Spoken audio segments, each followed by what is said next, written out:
Арнаға қош келдіңіздер. Бүгін көрермендердің сүйіктісі Түркияның гауһары түрік актрисасы Берен Саат жайлы айтатын боламыз. Оның Көсем Сұлтандағы табысы Хюремнен асып түсті. Сүйіктісі қаза болды. ақш-тағы емшара нәтиже бермеуде, баласы жоқ. Енесімен арадағы қақтығыстар, барлығын баяндайтын боламыз. Қазақша каналымды қолдап, подписаться бастырмасын басып, жазылып қоюды ұмытпаңыз. Берен Саат түрік актрисасы.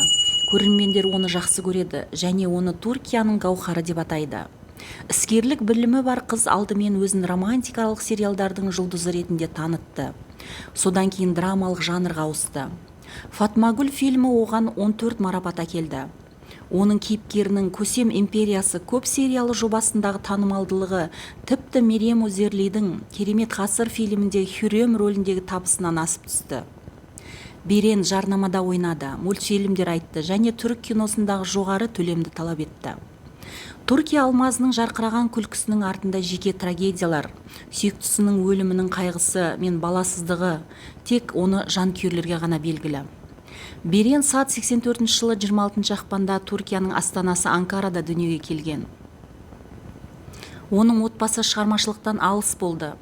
Әкесі кәсіби спортпен шұғылданды, анасы жергілікті мектепте сабақ берді.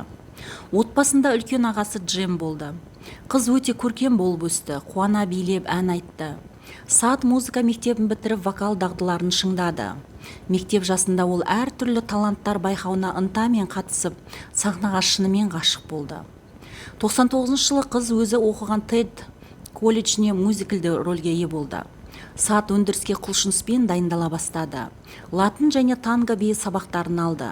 Мюзиклдің жетістігі орасан зор болды. Соған қарамастан 2002 жылы колледжді бітіргеннен кейін Саат Анкара университетіне түсіп, бизнес бағытын таңдады. Менде бизнесте өзімді көрсету үшін жақсы формаларым болды деп түсіндірді Берен. Ол колледжде ағылшын тілін үйренсе, университетте испан тілін үйрене бастады. Менеджмент пен тілдерді үйрене отырып, ол шығармашылық туралы ұмытпады. Берен жас актерлар арасындағы байқаулар мен жарыстарға қатысуды жалғастырды. Мен актриса мамандығына тартылғанымды сезіндім деп мойындады ол сұхбатында. Студент кезінде ол актриса мамандығы туралы байыпты ойлады. Оны жігіті шешуші әрекетке итермеледі. Сол кезде ол Эфе Гурай есімді жігітпен кездесті. Ол оны Стамбулдағы актерлық мектепке өтініш беруге көндірді. 2003 жылы Берен емтихандардан сәтті өтіп 4 ай бойы басқа қалаға көшті. Ол финалға жетіп үздік актриса номинациясында 2-ші орынға ие болды. Осындай сәттіліктен кейін оған бірінші рет рөл ұсынылды. Алғашқы рөлді 2004 жылы Берен өлім романтикасы мелодрамасында түсірілім туралы ұсыныс алды.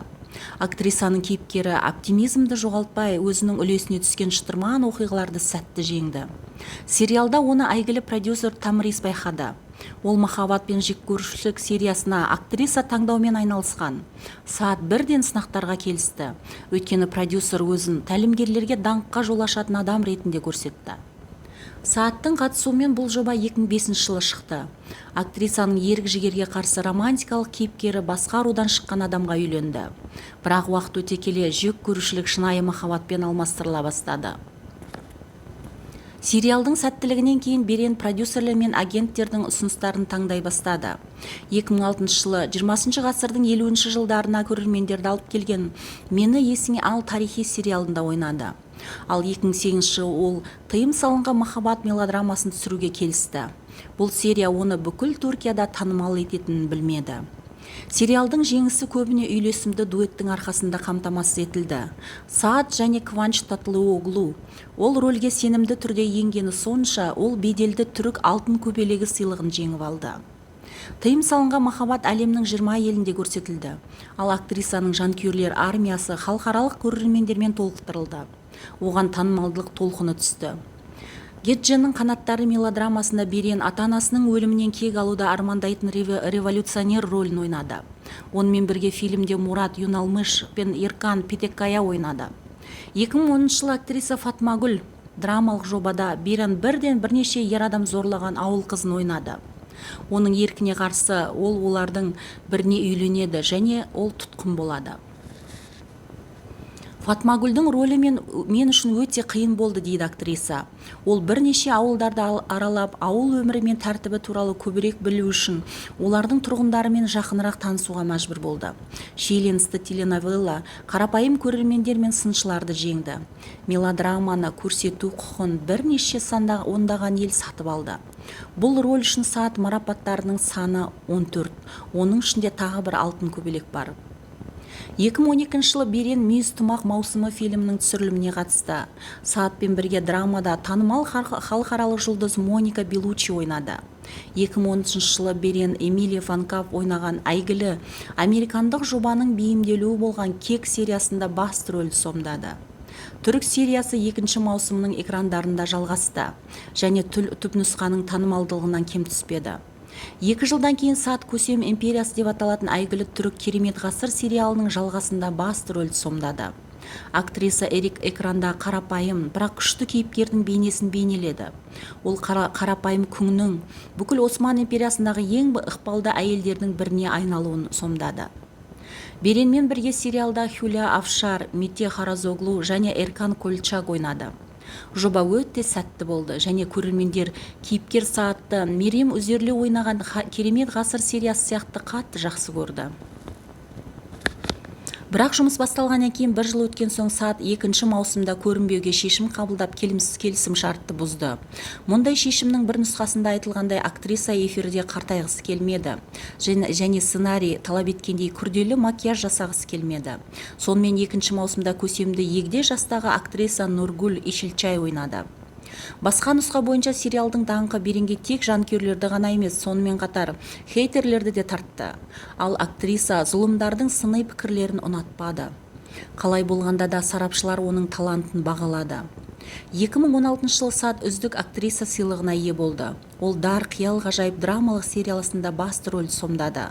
Сериал Беренге жоғары рейтингтер көрсетті және 3 маусымда эфирге шықты. Берен өзінің актерлық мансапқа итермелеген жігіті Эфені әрқашан бірінші және жалғыз махаббаты деп санады. Сааттың жігіті Эфе жол апатына ұшырап ауруханада қайтыс болды. Сол мәйітханада мен жақсы көретін адамға қарап, өзіме өмірім аяқталғанын айттым. Енді мен басқа біреуге айналдым деп мойындады актриса.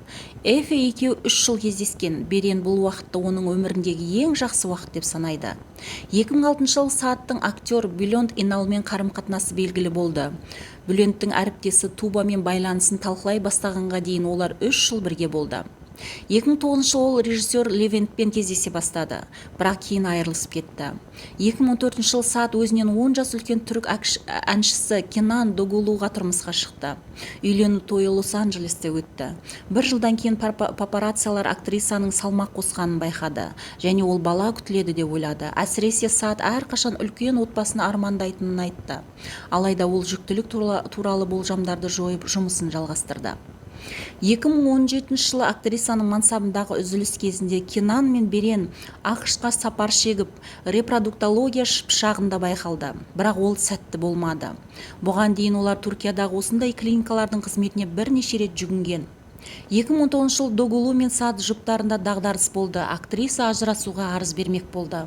Көрермендер мұның себептері балаларының жоқтығынан және Береннің қайын енесімен қақтығыстарынан туындады деп болжады. Кенанның анасы келінінің жас кезінде қайтыс болған жігітін жиі еске алатынына наразы болды. Дегенмен ерлі-зайыптылар некеге тағы бір мүмкіндік беруді шешті.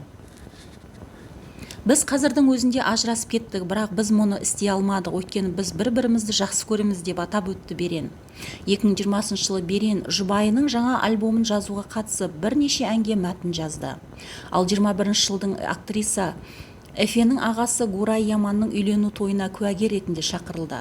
Осы жылдар ішінде Берен бұрынғы сүйіктісінің отбасымен жақын қарым-қатынаста болып, оларды туыстары деп санады. Мерекеде ол күйеуімен бірге көңіл көтерді.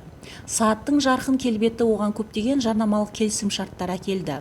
Берен Түркияның ең көп жалақы алатын актрисаларының бірі болып саналды. Көсем империясының әр сериясы үшін ол 90 мың түрік лирасын алды. Алғашқы маусымдарының жұлдызы Мерем Үзерли әр серияға 15 мың түрік лирасын алған еске алсақ, бұл оның әлде қайда жоғары табыс тапқандығын көрсетеді. түрік актрисасына қатысты ойларыңыз болса комментарийға жаза кетіңіздер. Құрметті көрермен, каналым ұнаса алдағы уақытта да жіберіп алмау үшін подписаться бастырмасын басып, лайк басып қолдап отырыңыздар. Алда көптеген жұлдыздардың өмір жолдары баяндалатын болады.